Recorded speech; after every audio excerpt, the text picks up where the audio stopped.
Grind, what we do basically is events like that to connect, to inspire entrepreneurs, to basically connect the opportunities and connect people. We have 600 chapters across the globe, and we run thousands of events. And between the events, we try to make those meaningful connections. The values of Startup Grind also help others to educate, to make friends, to inspire, and that's the events are aiming at. So you will see people on stage today actually, trying to share their experience and trying to not just share the success but also the difficulties. It's what's usually, it's that peer learning element. Some of the team are here today with us. There's Veronica, there is Sam, there is James. Okay, let's move on. And between the events where you can find us, you'll probably be getting quite a lot of emails from our newsletter and on the social media. Now, we're super grateful for our partners and sponsors tonight. So you've already met the team of Rolex here, and who are hosting us in their venue. TikTok and Louis Silky will actually have one of the speakers here today. Cliff is from Louis Silky as well as Supreme Factory. Can I ask Chris on stage to introduce Rolex? Thanks everyone. Awesome.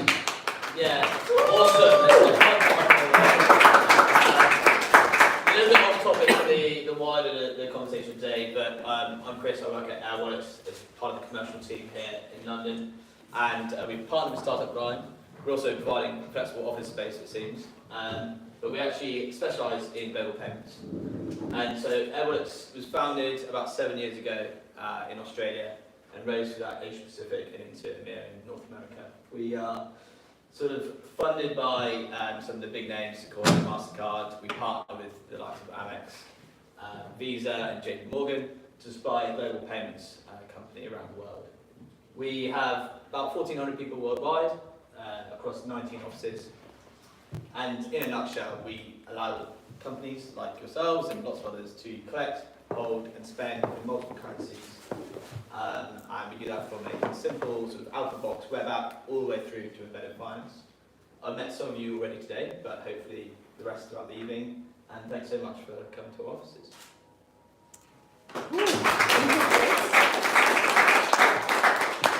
We'll share the presentation with everyone afterwards, so you can learn more about Rolex later. But also, if you haven't, when you were coming here, signed up to the little leaving your email for the prize draw later on, make sure that you do it when you leave.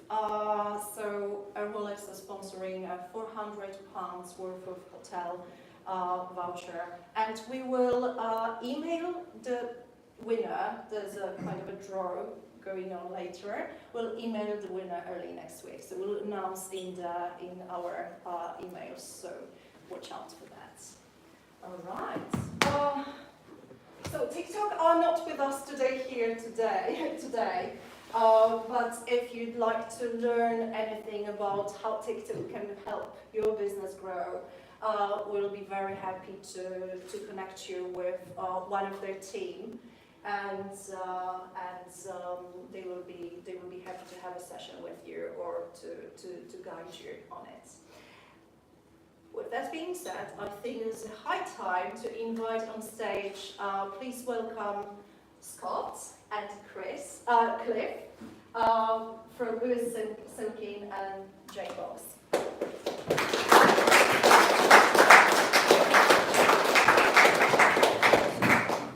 So we're going to explore the investing in the future of music today, and let me start first with. Oh, okay. I think that's someone Siri talking to us. Please join.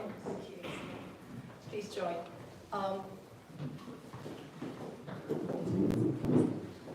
Let's give it a minute.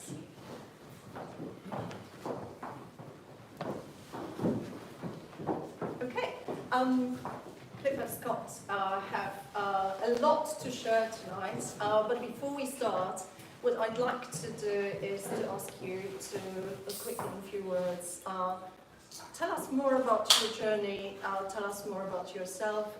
If you could just quickly introduce yourself briefly. You go. No. Gentlemen first. Gentlemen first. Yeah, You know I'm not a gentleman. He's no gentleman. You first. So, hi everyone, I'm Cliff. Good evening. Good evening. So, as Patricia said, I'm a partner at Lewis Sulkin. I identify as legal curious because I also run an advisory firm where I advise people with regard to the future of media and digital media. I started as a trainee solicitor 30 years ago this year.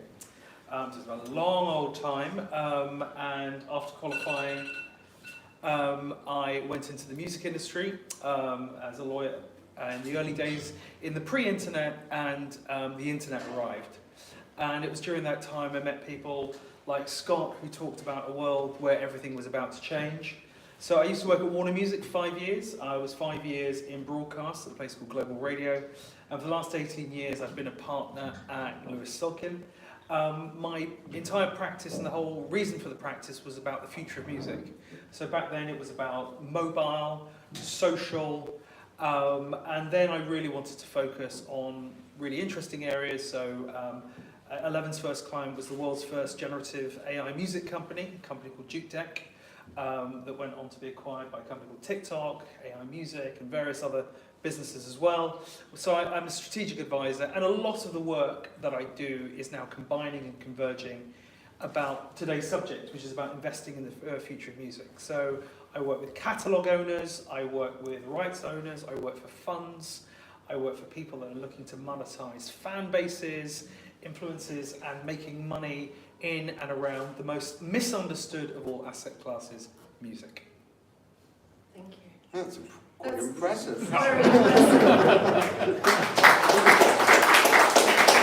is a reason. They're on those hot chairs. Yeah, I should have gone first. I don't. Listen, I've known Cliff a long time, and truly, one of the smartest people, not just in this industry, and when I say industry, not just music, but music and tech and finance, but one of the smartest people I think I know on the planet. And He says that on every panel. no, every panel you're on. Isn't every panel with you? Yeah, just every panel. Yeah, we've known each other a long time, 10, 20... About 18 years, something like that. But again, Scott was the first person, and one of his early businesses, The Orchard, is the world's first digital music download store. And I was at Warner Music, and this man here was on a panel, and he was talking about there'll be a world where it's all digitized, it will be made available everywhere, everyone will be able to access music, and people were metaphorically and sometimes physically raising pitchforks, throwing lettuce, and being very, very angry at the changes that would be. And there aren't many advances that Scott hasn't been across way in advance of everyone else. Yeah, so back in the day, when I had hair, I had a record label in New York, but I'm from New York, although I live here. When I say I live here, I mean I literally live across the street in Bloomsbury. It could be your office. It could be, except I actually like working from home. So. Isn't this home? Yes, right. So I started a record company in New York, and from there it was a failed company, really bad. I won't go into the long story, but it was shit. And then it kind of forced me into finding new ways to do business. So I started running campaigns on the web in 1995. So look at you. Some are very young, some are less young. So I didn't want to you out. I just meant less young than some people. But this was in the day of dial-up modems. Remember those? You know, we would go onto message boards on. We used AOL, where you'd go online and there'd be people talking about music, and we would have a bunch of unpaid interns from New York University working for us, and they would send them a message. You know, you click on their username, you can send them a message. And we say, hey, you should check out this band we're working with, and they have a new album out, and stuff like that. And in 1995, what was shocking was we got 100% response rate. Wow. Every single person that got an unsolicited email from us said thank you, because it was often the first time they ever received an It's email. not like nowadays. Yeah, no, I mean, the original spammer here. But they loved it, and they loved it, and so it got the wheels turning, and I recognized, you know, I was with my partner at the time, Richard Goderer. We realized, okay, this is the future. People will be able to not just send messages digitally, because back then the web was really just text. There was no video, no photos, no music. It was just chatting. But we realized people would be consuming all things digitally and virtually. They'd also be creating it. They'd also be on mobile. We did the first mobile downloads over a mobile network in 98 or 99 in Finland with Sonera, you know, which was a crazy idea to explain that you would be listening to music on your phone. Because people are like, what? So somebody calls me and I answer the phone? Because they had wires. And then what? I listen to music? No. You just pick up the phone and then you choose what you want. And but on your mobile, and mobile phones didn't look like this. They looked like, you know, clamshells with little screens. It was all very different. So anyway, that's a long story. I started a company called The Orchard in 1997, which was the first digital distributor of music. It grew quite large over time. It ended up selling to Sony Music. When I exited the business in 2019, we were doing about $1 billion a year in revenue, and it accounts for about 20% of all Sony Music's revenue then and today. I left that, went over to Warner Music Group as the Chief Innovation Officer. Left that because I thought I was going to retire. Sorry, that's my wife in the back. I said, yeah, this is definitely the last gig. Definitely the last gig. And I started a new startup called Jukebox, which takes music assets and turns them into regulated securities so people can buy them. So songs sung by Taylor Swift, Adele, Ed Sheeran, Beyonce, Major Lazer, Jonas Brothers. You know any of these? Okay, yeah. So like real stuff. So not just the big. So we work with those large rights holders to take these songs and allow everyone else to invest in them as well. That was an amazing introduction. Oh, thank you. Great story. So, Scott, so being involved both in the traditional and digital music distribution, how do you see that landscape kind of, you know, what do you think the future will bring, or what's already here, where it's heading, how it's evolving? Yeah, I think it's pretty, I was going to say. And what are the opportunities for the artists and Yeah, I think it's pretty stale right now. Sorry, are you filming this? I mean, it's an exciting time to be in the music business. No, it's that, you know, the music business is always changing, and then you get on the cusp of the change. I think we're at the tail end of something, you know. Streaming's been around for a long time. You know, all the things that are so natural today, like, hey, make some music in my bedroom. Like, that was insane. When I started in the music industry, you had to go to a studio. We were at Abbey Road last week. You had to go to a studio and spend tens of thousands to make a record.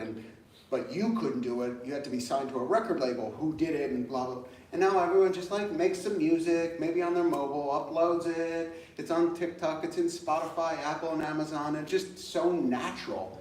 But I think we're at the end of that. And I think we're on the cusp of some interesting things, particularly around, you know, VR still hasn't taken off, but with blockchain, forget about the crash of all that crypto and stuff, but with blockchain and AI and what can come with VR and AR, I think we're right at the end of one era and we'll cross into the new one. I mean, you can talk about this. No, I mean, I think Scott's absolutely right. I think that we are at the end of the beginning, rather than lots of people would say it as the beginning of the end. We've had digital music, which was the world that Scott incepted. We've had social music, which was essentially frankly lots of people that were influencers.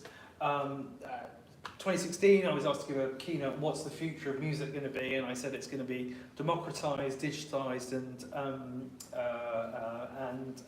dynamic. And I, not knowingly, was talking about what became TikTok. You know, TikTok is a perfect example of how that would and could I be. wish they were in the room now. Well, again, they're always watching. So, They That's YouTube. yeah. But again, you know, but the people behind TikTok, ByteDance, they know what they're doing, which was essentially tapping in to these kind of elements. What I think we are now, actually my business plan for 11 was, I'm really interested in 3 technologies: blockchain, immersive entertainment, and AI. And we're kind of at the place where these things are all in your pocket. And, you know, for all those people say, oh, but blockchain's over. Believe me, 20 years ago, people were essentially speculating and floating companies based on a URL. You laugh. If you had chocolate.com, some idiot would give you $1 billion because they believe, you know, and again, speculation doesn't in and of itself point to what people will do. People will always be stupid. If it's tulips, or if it's going to be cockroaches, or it's going to be, you know, the crypto crash, I lost no money in relation to the crypto crash from clients or whatever, because I could completely see what's going on. But where distributed ledger technologies go? With regard to AI, the most misunderstood phrase under the sun, because it's not one thing. It's a series of tools, and essentially what everyone is doing is that there's a danger in the music industry. 20, 25 years ago, there was an inability to release themselves from understanding digital from piracy. It's going to be the end of our business, it's going to be the end of our jobs, it's going to be the end, it's going to be the end. They were entirely wrong. They said no one would create anymore. No one would be able to create anymore, etc., etc. But again, that's what I'm asking. That's what the guy who invented the sousaphone was told. You know, that actually his carbuncle music thing would mean it would be the end of music and the end of it. And that is the bit that people don't necessarily bifurcate in their thinking. And what will happen is if you don't create a new business model, new business models will be imposed on you. Now, what I'm really, and back to your question, Patricia, is that actually the music industry is now fast starting to understand that this pivot point represents an opportunity. Every time in the past where they've tried to stop it, it has not worked. So now what is happening is that people are buying and investing rights, which I'm sure we'll talk about. People are investing in AI-based platforms. They're using these technologies. All of the biggest issues and problems that the music industry have are actually more likely to be solved by AI than be able to do that. Discovery, personalization, productization, distribution, all of these elements as well, being able to create mass opportunities at speed, be able to monetize at speed, these technologies are going to help. So the music industry, powered by these technologies, I often have to gently remind people, not in this room because you're all technology, but I have to explain to people in the record industry about their strange relationship with technology. Now, as in any tortured relationship, the question of who came first is always an issue, but Chicken. Noel, when it comes to the music industry, it was invented by Edison, right? The phonograph was invented by Edison. It wasn't invented by Mozart, it wasn't invented by whatever, it was invented by this. We are a business born of technology. EMI stands for electrical, musical industry. The first word is electrical. Right, so this is a business that's always been supercharged by technology. It just kind of forgot. So now, finally, it's at a pivot point where people are, and again, they're investing in music rights. They are monetizing them. They are securitizing them. I'm an intellectual property lawyer. One of my dirty secrets is I actually qualified as a real estate lawyer. Only did 6 months. But everything what one can do with real estate, one can do with intellectual property, apart from live in it. But no one has. Securitizing, leasing back, pass-throughs, etc., etc. I blame music lawyers mostly because they don't understand how a lot of that works. You are one. I refuse to identify as a music lawyer. Anyone that calls me a music lawyer is starting for a fight. Because they only understand one kind of contract. But that's another panel. But now that people are understanding that music, a sophisticated species of intellectual property, everything that you could do with property, apart from living with it, you can now do. So people are now buying and selling, they're leasing, they're doing all of these wonderful things, including what Jukebox is up to, which Scott will come to, I'm sure. But those are the opportunities. So we have technology, we have the understanding of the asset, and I think the last thing is this whole new class of creators.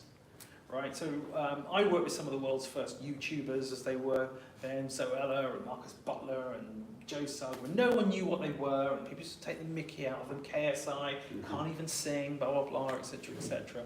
Worked with them in those days.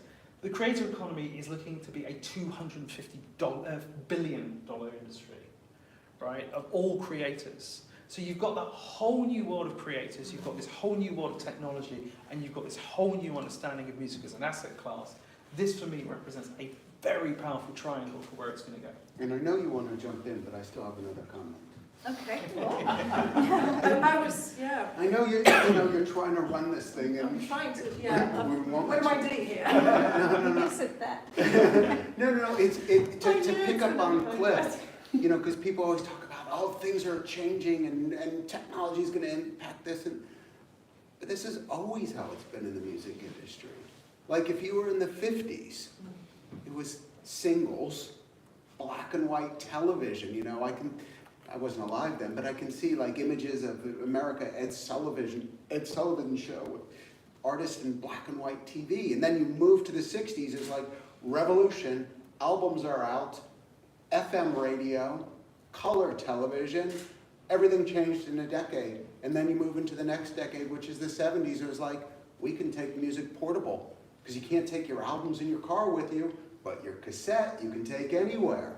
And so it changed the industry again that made music portable.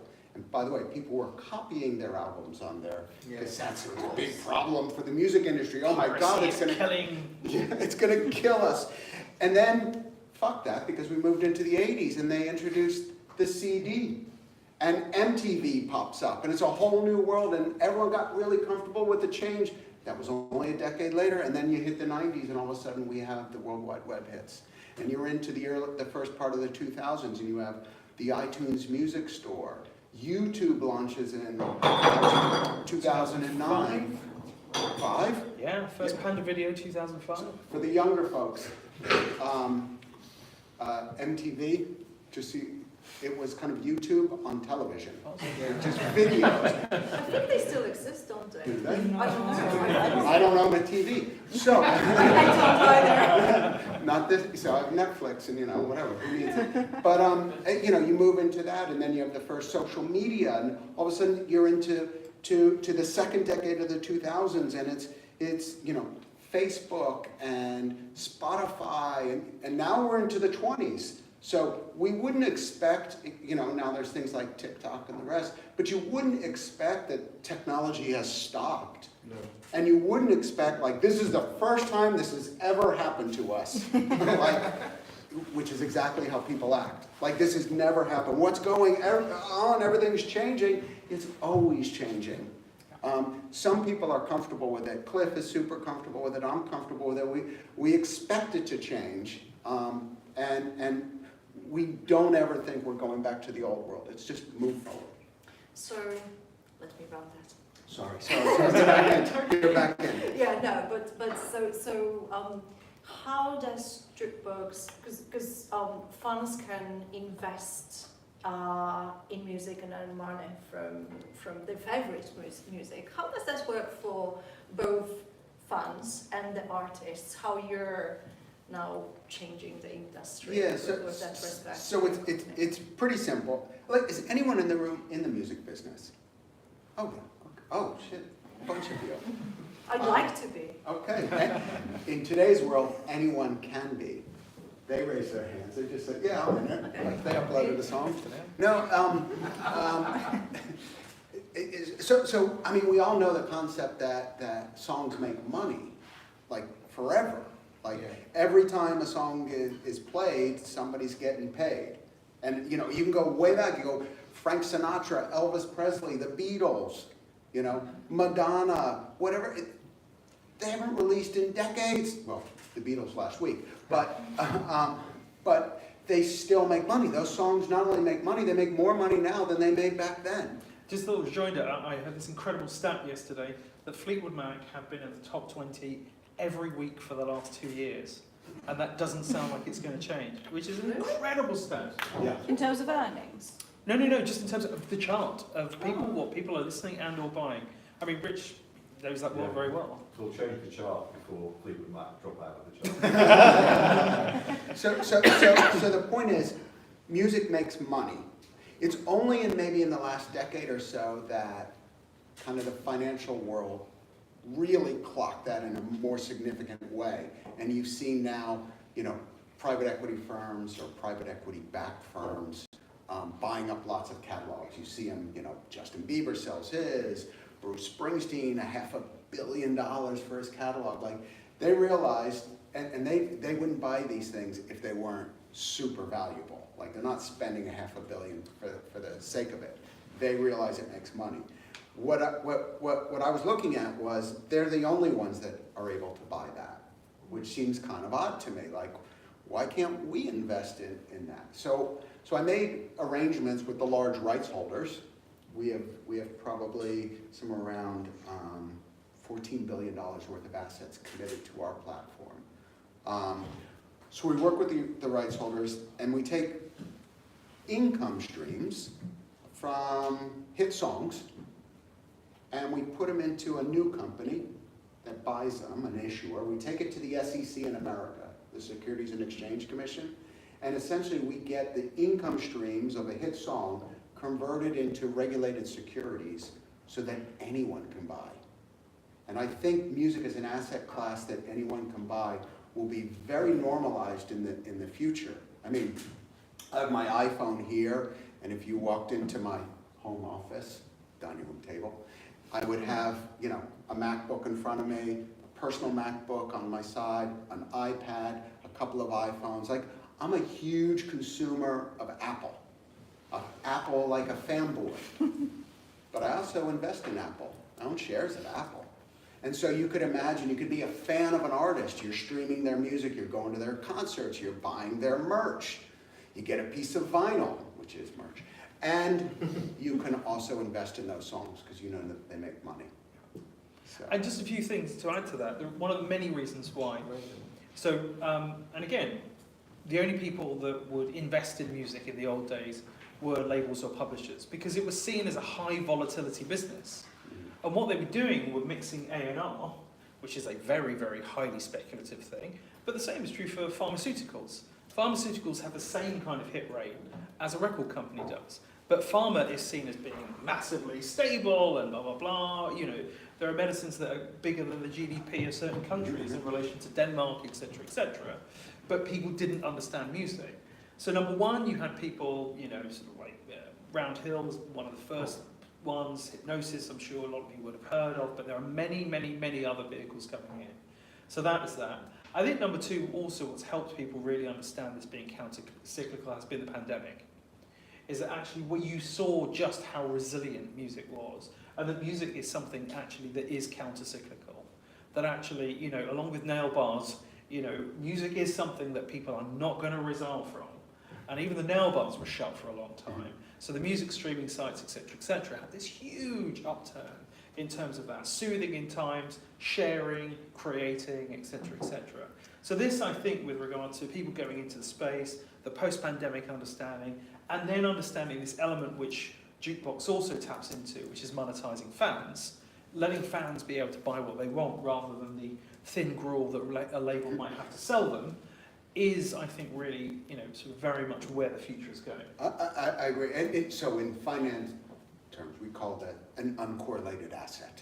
Mm-hmm. So it doesn't matter what's happening in the macroeconomic environment, whether we're in a recession or it doesn't matter. The music, it ticks along and goes up at a pretty steady rate. But to pick up on what Cliff was saying, and I said this, we were speaking at a private event in last week at Abbey Road Studios, is the music industry itself is, and this is the opportunity for anyone in this room, the music industry itself is a shitty industry when it comes to monetization. We're probably the worst business in the world to monetize it. And I don't mean, oh, artists don't make money. That's not what I mean. What I mean is, I have a friend, actually, an old friend of my wife Susanna's, Gino, who lives in Asolo, well, actually lives next to Asolo, in Italy, and he was in the bicycle industry, cycles. In Italy they love cycling. Do you know how much the average cyclist spends on cycling a year? 3,000 to 5,000 euros. They buy the gloves, a helmet, a new seat, the spandex pants. Always a good look. The spandex pants. Or you think, anyone in here ever go skiing? How much does it cost to go skiing? I don't go for a week of skiing could cost thousands, and it's cold. Thousands of dollars, pounds, euros to go skiing. You like yoga? Again, the yoga mat, the classes, everything. You're spandex pants again. You're spending thousands a year on yoga. And now we go to a music fan. You spend your monthly subscription of a tenner a month. You go to a couple of concerts. You get some merch and a piece of vinyl. We struggle to get a fan to 500 quid a year. Yeah. Nobody spends thousands a year. If we could ever find those, we just don't have a good way of monetizing. And just to give you some stats on that, so when I entered the music industry, the average spend of an adult in music was $24 or £24. So when we were at the record companies, how do we sell them 2 CDs? Right? That was it. And oh my God, if we can get them to buy those 2 CDs, we're kind of done. Some people who I used to work with sort of nodding. That really was what we wanted to do. The average spend now is $150 for the US. So there's some people in the music industry, high five, our work is done. And then I had to go and drop some truth bombs with them and said, right, do you know how much the average American spends on coffee every year?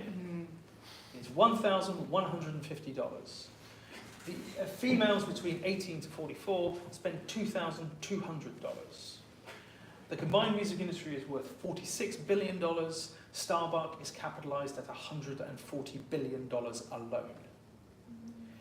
And again, to the creator economy, etc., etc., that's property, look at that in any other asset class. And a lot of it comes from a complete incuriosity as to what its fans want. It's one of the things that creators are really good at. Creators are really, really good at understanding what their followers and fans want. They give it to them, they give it with consistency, etc., etc. So I think there is a vast opportunity. And if I had the opportunity, again, I entered the music industry, and I went to a music publisher and said, why don't you sell manuscripts signed by the composer, right? Why can't I, as a gift, if he really likes Dylan, etc., why can't I? And someone from music publishing went, that's not our business. That's literally your fucking business. Right? Really, they could never agree a fair deal with the composer, and that's a whole other panel. That's really what it's about. But actually, not understanding what fans want is a massive opportunity. And I think that's one of the huge reasons why people are investing in this asset class. And then the other thing I will say, for many of you in the room as well, the platforms you are building, the platforms you are working with, are a huge opportunity to be able to increase that yield from music fans. And again, there's a certain business with the word fans in it that is doing extraordinarily well in terms of returning money to its creators. You giggle, that company's making billions of dollars for themselves and their creators by giving them the opportunity to be able to interact and do that direct. If the music industry can do that, and I'm firmly of the belief it can do, there's a huge opportunity. If I can give someone a share of my favourite song, its income anyway, why not? People buy crazy stuff. This stuff actually makes money. This is a way of doing this, is to be able to do that. So that fan monetization, understanding this asset, and a lot of it is about the technology. And again, it's not AI in and of itself, it's not blockchain in and of itself, but these things will power those services that will create the creation elements, because that's what it worked for property, that's what it worked for Airbnb. It's leveraging those technologies. Correct. Great. So, Cliff, you've advised a lot of startup owners in music industry, a lot of artists and record labels. What are the key challenges in terms of legals, and what would be the considerations for anyone wanting to enter that space? Well, look, I'm going to say the thing that a lot of people say is, oh, music rights, they're really, really, really difficult. Everything. I've got this own theory. If it's your business, it's sophisticated. If it's somebody else's business, it's complicated.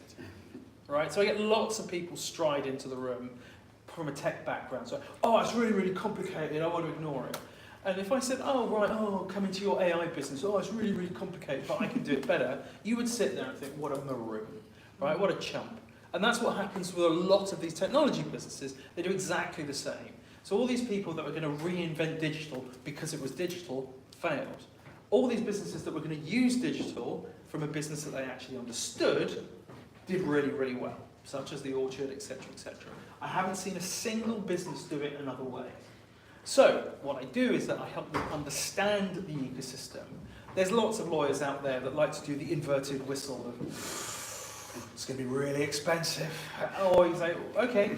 First of all, the inverted whistle. I never heard that. Oh, you've ever been to a mechanic? Oh, it's very complicated. So very complicated. Look, it is on a good day, it is a sophisticated system of conflicting and overlapping rights, born of technologies, and on a bad day, it's Game of Thrones, right? Where it's all tribal, they all want to kill each other, and everyone's trying to get one over each other, okay? If you can take someone that can be a pathfinder to do that, and that's what I do with those companies. What I don't try and do is try and break the wheel, Game of Thrones reference, in order to be able to try and do that, because that doesn't work. You know, lots of people, I'm going to disrupt the industry like Spotify. Do you know what Spotify did? They did it really, really, really well and really respectfully. Yeah, it's like I've seen a bunch of companies over the last few years selling NFTs. Like, I got nothing wrong with NFTs. I'm a huge believer in blockchain. We were talking about a conference we attended many years ago about blockchain. But they thought because they were sold as NFTs, then securities laws didn't apply to them because it was a different technology. Much like in the 90s when there was like, oh, no, we're not stealing music, we're sharing music. It's like, okay, that doesn't change copyright law because you're doing it online. Yeah, it's in the public domain, though, it's like, my car's in the public domain right now, don't mean you can go steal it. And so, even for our business, what we're doing now is, we said, no, trading in music as an asset class, these are securities and they would need to be regulated by the regulators in every country. That's fucking hard to do. It's complex, it's sophisticated. So let's do it. We didn't go around it. You take it head on, you go, okay, what do we need to do? And if you want to work with music, you go, all right, what do we need to do? We need to talk to the publishers, we need to talk to the labels, we need to talk to the collecting societies. We've got to put the deals in place. But when you do that, then you become Spotify, YouTube, TikTok. Jukebox. I hope you don't mind me sharing this, Scott, but when Scott was thinking of joining Jukebox, he sort of outlined the top line. And you said, well, what do you think? And I said, look, I've seen a lot of people try this before, but none of them have been prepared to do the work. Are you and your backers prepared to do the work? And you said, yes we are. And here you are. Yeah. And that is it. So a lot of the time is that, and again, if I wanted to disrupt the online payments business, and I just wanted to hand wave it around and say it's really, really easy, all the people from Airwallex are like, fuck off. But I hear that every day about music. Every day. So the most successful companies are the ones that actually embrace it, understand it, and use it to amplify that. And by having that more sophisticated approach, I don't know what it is about music. I've done it before. So, right, hands up who doesn't know about tax law. Hands up who doesn't know about tax law. Come on. All right? Now, most of you will put your hands up quite quickly. I'll go into a room and say, who doesn't know about music rights? And no one will put their hand up. I'm like, why? Why? I've genuinely no idea. And again, what people often do is conflate their love and consumption and expertise when it comes to music with somehow meaning that they're somehow less of a person because they don't understand how these things work. So again, if you are going to invest in an asset class, if you are going to seek to enhance or optimize an asset class, best you know something about it. So there's the answer. I like it. It's even funny because most of you are business owners, startups, tech firms. The thing that, sorry, and I'm sure half of you at least have it in your decks, but I hate the notion of you're being disruptive. Like, you're not being disruptive. If anything, that's a naive approach that you're disrupting. No, that you're enabling the existing industry, the business, you're transforming it, you're moving it to a new place. But whoever the big players are, you're not disrupting them. Like people used to come to me all the time with this kind of, especially when I was at Warner, as the chief innovation officer, they come in my office and the first words out of their mouth, You're going to disrupt the music industry. yeah, we're going to disrupt it. You know, the music industry's broken, and I have a startup to fix it. I'm like, let's see, well, we just made $4 billion at Warner last year. How much have you, oh, we're pre-revenue. Oh, okay. But you know something we don't know. Okay, in our catalog is Led Zeppelin. What do you got? Nothing. Okay, so if you have something that might help our business, let's talk. But if you think you're disrupting us, good luck to you.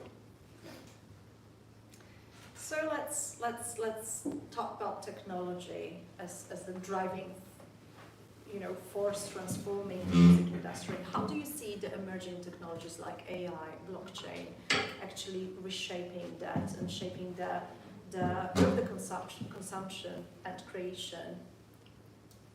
Well, I mean, interesting to use the word reshape. I mean, so for me, one of the things is that music is moving from being a static, linear, one-way thing to being something genuinely, something that you can go from playing to playing with. And so adaptive AI technologies aren't particularly new, but what is really, really interesting is you may have seen that only yesterday, Google DeepMind and YouTube launched a world where you can now create with licensed voices 30-second clips in relation to creating your own music. I think it's Charlie Puth and a few others that have licensed their voices in order to be able to do that. There are as yet unlicensed sites that are doing these by the tens of millions an hour.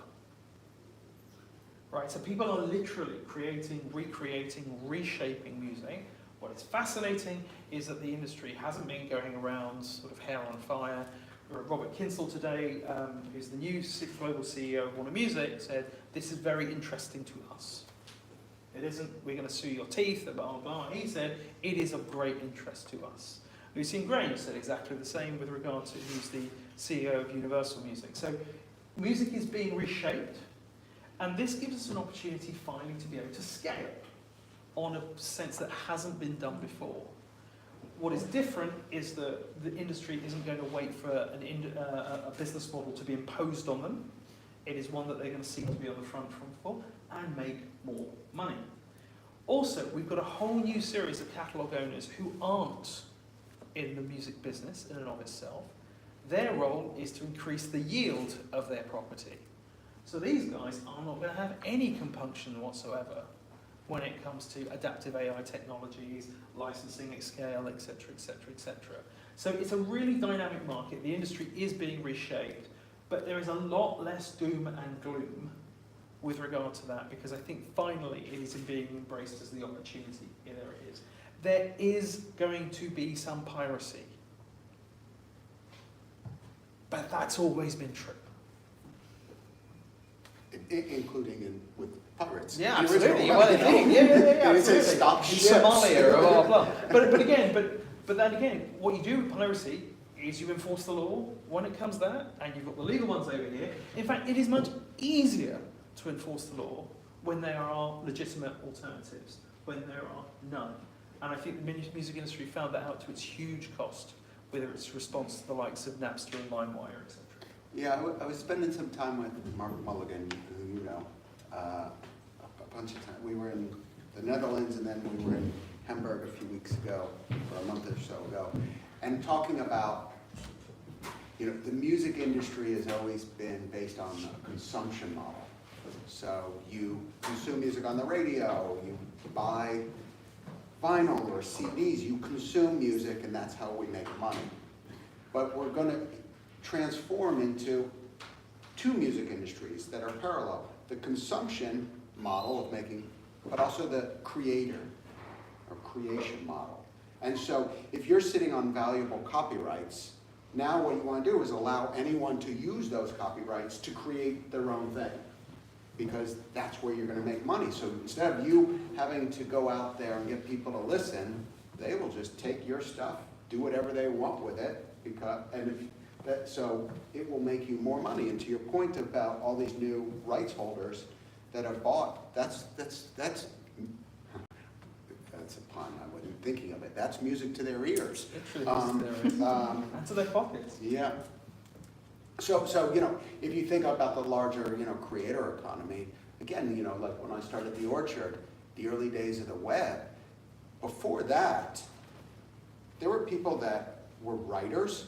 You wrote books, you wrote newspaper articles, you wrote for magazines, and then everyone else in the world that read them. And that was it. And then, you know, in the early days of the web, I mean, again, we take it for granted, but now everybody's writing and everyone's posting. And yeah, it doesn't even have to be a blog, it's just updating your MySpace page, you know? You're writing, and other people are now consuming your text. That didn't exist. And then you move into the world, particularly once the iPhone launched, and you combine that with Instagram, all of a sudden, everyone's a photographer. And everyone's a great photographer. People go, oh, Scott, that was a great picture. It's like, yeah, swipe to portrait mode, click, and it looks amazing. You know, it's all the technology behind it allows me to be a photographer, so I can express myself in photos. And then people want to express themselves in video now, so TikTok and YouTube. We're on the edge of the people to express themselves using music, which was never a way that you thought you could. Because in my era, the way you expressed yourself in music was wear a concert t-shirt, because based on the shirt you wore, it identified you as, oh, you're part of that scene, you're into metal, or you're into rap, or you're into pop, whatever. Based on the t-shirt you wore, it said something about who you were. It wasn't helping the band. Or, you know, I could think that we had boom boxes and stuff, you know, playing that music. But now take it into the online virtual world and be able to express yourself through music to tell the world this is who I am. Yeah, and a lot of it, to be honest, is about file size. A lot of people say that music's the canary in the coal mine and always gets hits first. Actually, it's imagery, right? It was imagery that was the first thing you could right-click and save, and, you know, was being ripped off. I don't know if anyone's used the Pixel Best Shot functionality. It's incredible.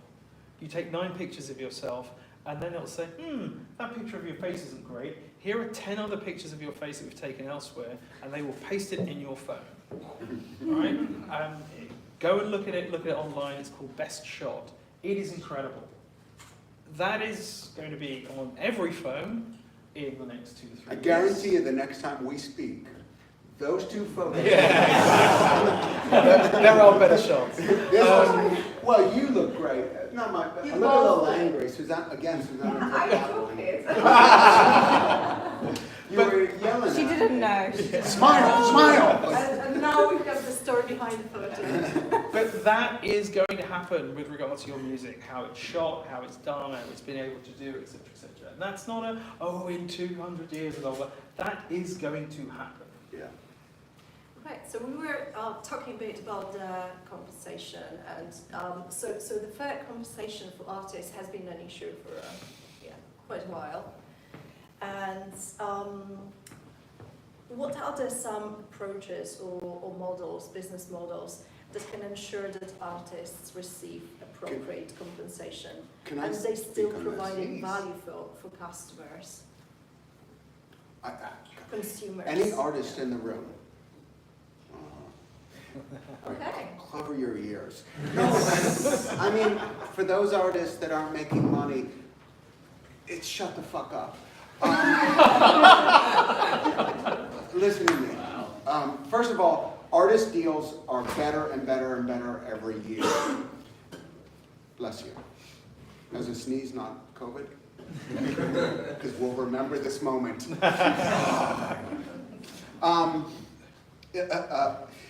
People complain about not getting paid in the music industry. Those people are old artists that used to be famous, and we just don't give a shit about your new album. Sorry to those old artists. We loved you then, not so much now. But we'll still go to your gigs and listen to the old stuff, but we don't care. Or artists that have never been famous, and they think somehow it's the system that is making them poor or not allowing them to make money. But I don't hear Ed Sheeran complaining. I don't hear any popular artist complaining. Because if you are popular, you make money. The music industry is a popularity contest. It has always been a popularity contest. The most popular ones, and it has nothing to do with genre, format, business model, nothing. Popular, you make fucking money. Not popular, you complain. Sorry. You made more money than 10, 20 years ago? Do I make more money? No, not as an artist, if you're a popular one, whatever. Oh my God, you make a lot of money. exponentially more. Like once, I remember this is a long time ago, this is probably 25 years ago. I was driving in Tennessee, and I saw Graceland. That was Elvis Presley's house, and his Graceland. And I saw it, and I'm like, it's not that much bigger than my mom's house. Like, Is your mom in music industry? no, my mom's a housewife. My dad's a lawyer. But no, it's a big house, but it's not like what you think a mansion would be. It was like, yeah, that's big. Big, it was nice. But my point is, people like, Taylor Swift, she's a billionaire. I mean, there was never a chance that anyone in 20 years ago was making that much money. By the way, and I make more money now. Back when I started the Orchard, I was so fucking poor. Oh. Go ahead, sorry. No. I think the other thing as well that there is a major misconception about is I get artists coming out today, Spotify doesn't pay me. You're absolutely right. Spotify doesn't pay you. Show me your royalty statement from Spotify. And then it goes very quiet. I can tell you, I'm not giving anything proprietary, boy does Spotify pay. And Spotify pays the music industry billions. And in many ways helped save an entire industry. Yeah.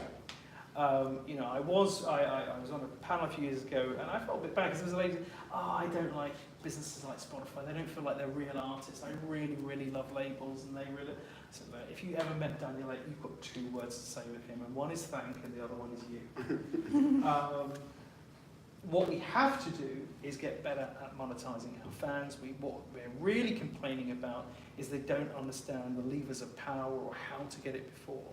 But again, the levers of power before was getting on radio, and it was impossible to get on radio unless you were signed to a major label. Now it's much more going to be about TikTok, it's going to be about your followers, it's going to be about your socials.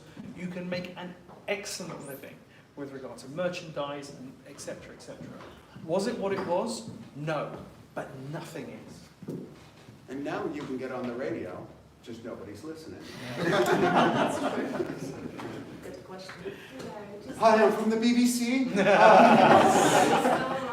work in a radio station, it's called Mishka Radio. Oh God. Nobody's I knew it. She popped up too fast.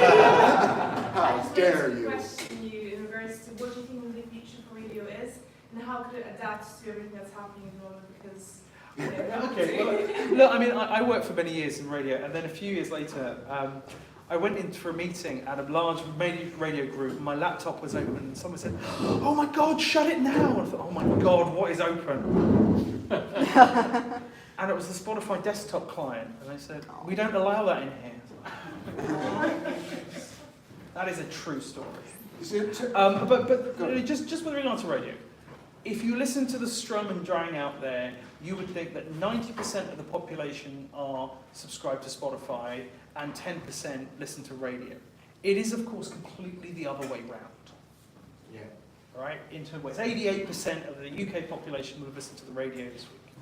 Right? That's more than in relation to Spotify.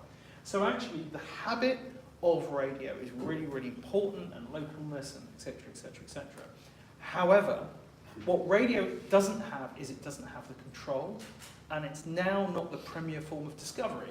And in fact, radio doesn't want to have the responsibility for discovery, because then no one listens, and then there's no advertising, etc., etc. So it becomes that. So radio, I think, is just going to become a lot more of the part of the media mix.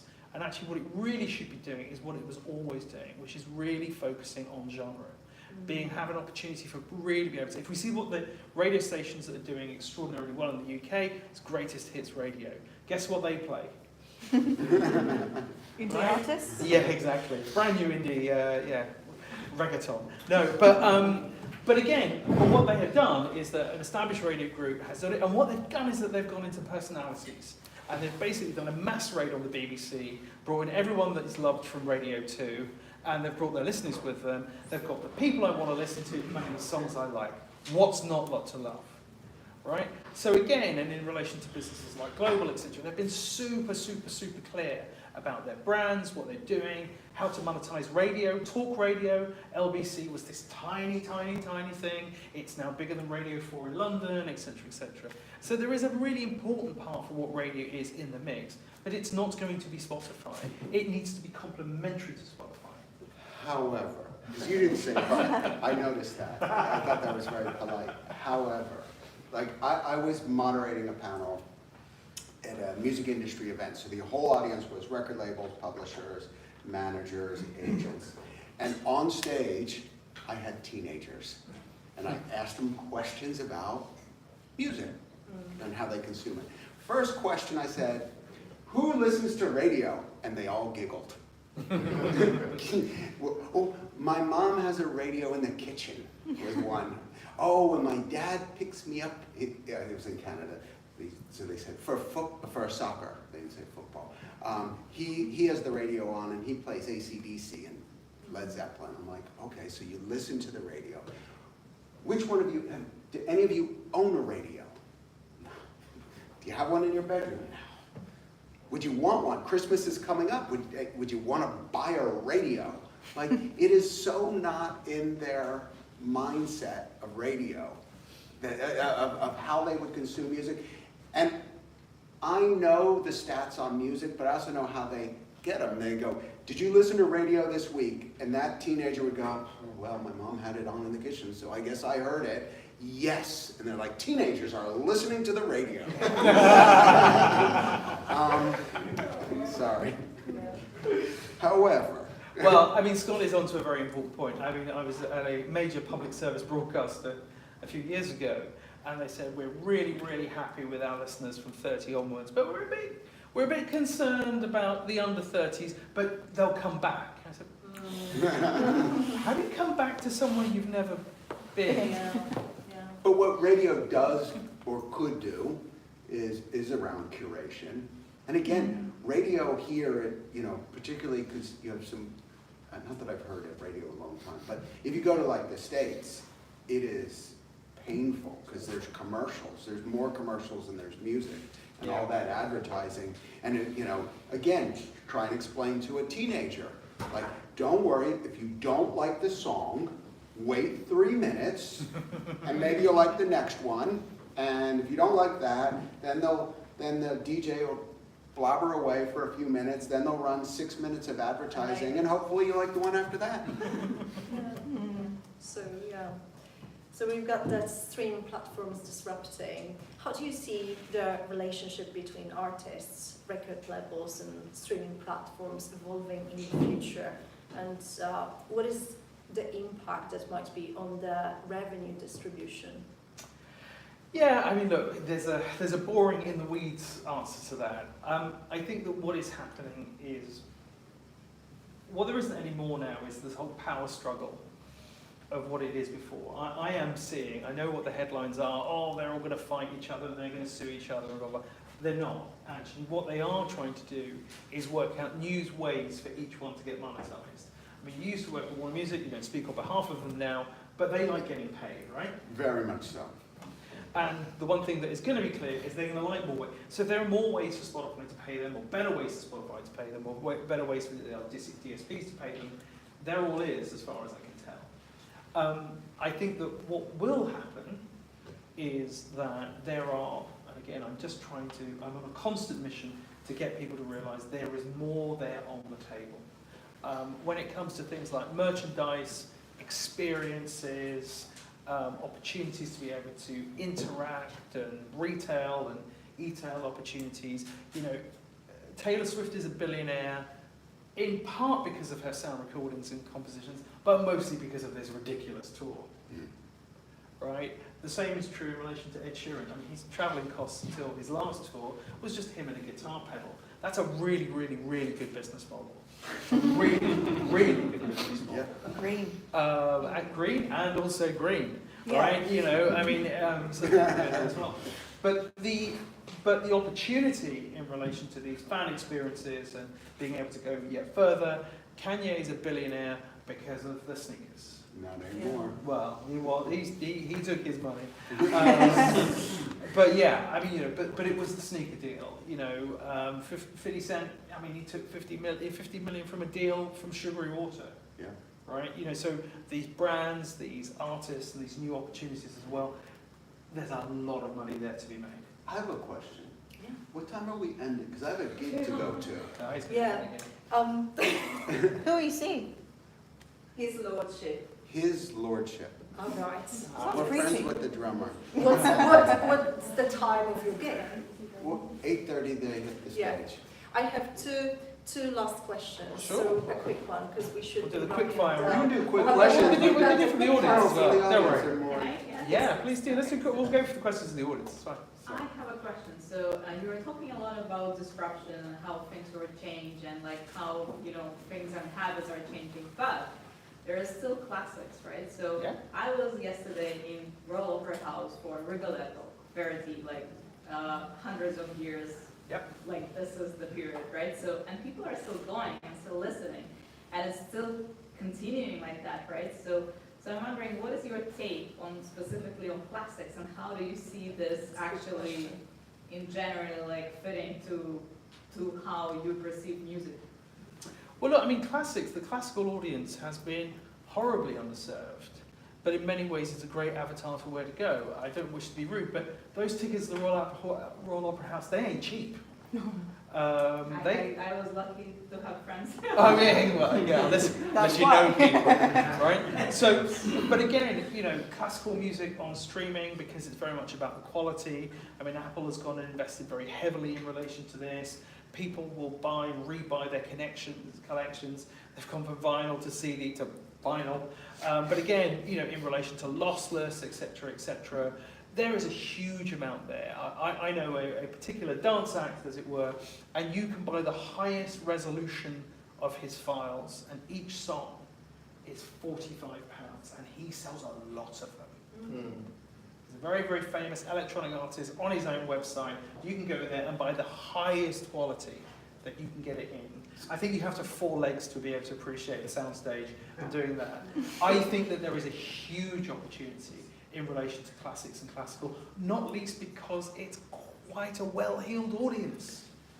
Yeah, and to my point, when I was saying songs from Elvis Presley still make money, I mean, songs composed hundreds of years ago still make money. Before it's still. Oh, so there's a bunch of questions. Sorry, one quick question. So talking about the generative AI and investing in the future of music. So giving an example, my technology can clone the voice and the video from text.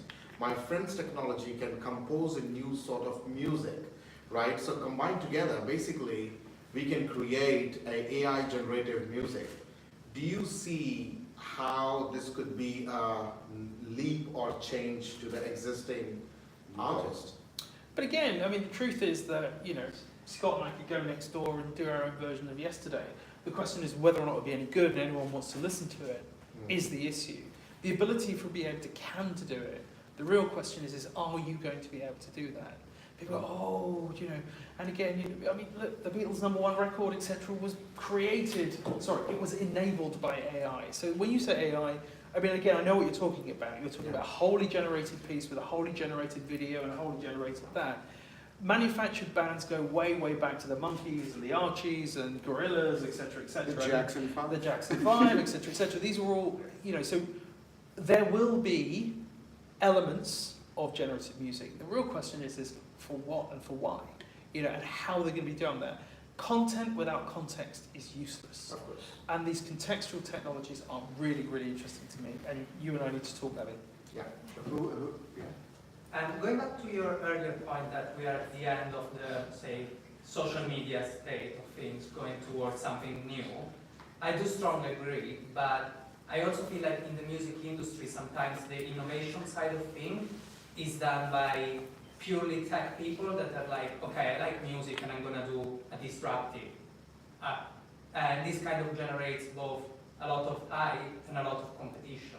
So what would be your advice to someone that perhaps has done their own work before and have an idea in terms of like putting this idea on their leg and making it workable in the midterm as opposed to becoming the next Spotify or whatever? For me, if you can solve real problems for an artist or a fan or a label or a PRO or whatever, then you're onto something. What you mustn't do is solve imagined problems, like the music industry is making no money and I am here to solve it, right? There is a distinct and important difference between those two types of companies who pitch me and you most days. I think the unsexy part of the business is really valuable.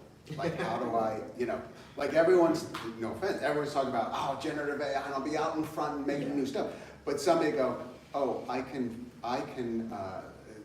ensure royalty payments are more accurate and get money out of the black box and do payments quicker. Like, okay, talk to me. Like, how can you generate more? Like that kind of stuff. So one business I'm working with that's got a lot of heat is a business called Ordo, right? And it basically here's what's being played in the venue and make sure that that's properly reported.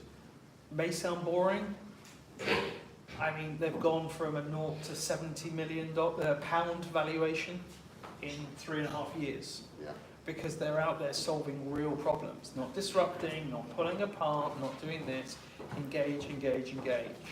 Find money, create money, build opportunities. These are the businesses that will get traction in this industry. What could the metaverse be to music in the future? Say that again. Metaverse. What could be the metaverse? Oh, he used the M word.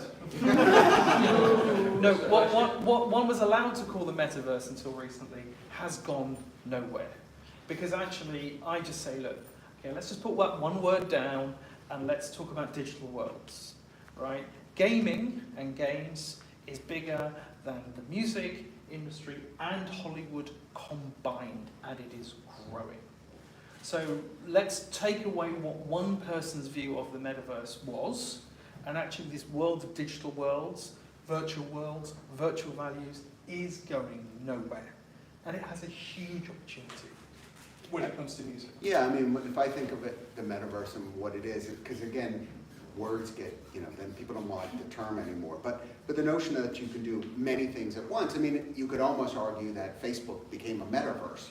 People read their news there as well and buy things on it, you know. But I'm a huge fan of Roblox, and I don't think the music industry, and I've been talking about it for now a decade, I don't think the music industry has leaned in enough. You know, we talked about kids aren't listening to radio, but guess where kids are? Roblox. The music industry has always been, aside from classical music, going after kids from preteens through teens. And if you want to look where 8 to 18-year-olds are, not only are they on Roblox, they're spending $2.2 billion a year. Like, you want to reach them? There they are. There they are. You want to keep pitching to get it on Radio 1? Like, oh, God, that's not where they are. And again, you know, where is Netflix doing a hard pivot? Games. You know, they say our competitor isn't Disney Plus, our competitor is sleep. And therefore what we want to do, that's what they say. Yeah, read some. That's what I swear on this stage. No, but Reed Hastings, you know, sleep is our enemy. And actually now they're launching their games and then they're trying to take their brands into the metaverse and et cetera, et cetera. So I always say, let's put the M word down and call it digital worlds and digital value. These V-Bucks, these Robux, I'm to work with one of the biggest Roblox developers in the world and one of Roblox's biggest developers. Boy, they're doing really well. Yeah. And actually, the natural audience that were in radio, for example, they're all there. They're all there. It's funny because it's like grandparents are on Facebook, parents are on Insta, the kids to the teenagers are on TikTok, but everyone below that, the kids, the next generation, they're all on Roblox. Roblox. R-O-B-L-O-X. See, we don't even know it. Real But quick. it existed for years now. What's that? It's existed for years. Almost 20. Yeah. I have to run a minute. Listen, my email address is scott@jkbx.com if anyone wants to reach me. It's pretty Yeah. simple. And similarly as well, if anyone wants to connect on LinkedIn, it's the fastest way to get me as well. But real pleasure to carry on the conversation. It's such an interesting. Sorry, I'm wrapping it Yeah, up. no, I know you got He has an indie band to see. Yeah. Right. But well, Thanks thank a you lot. very much. That's been absolutely interesting. I've learned a lot about music industry. Well, huge round of applause for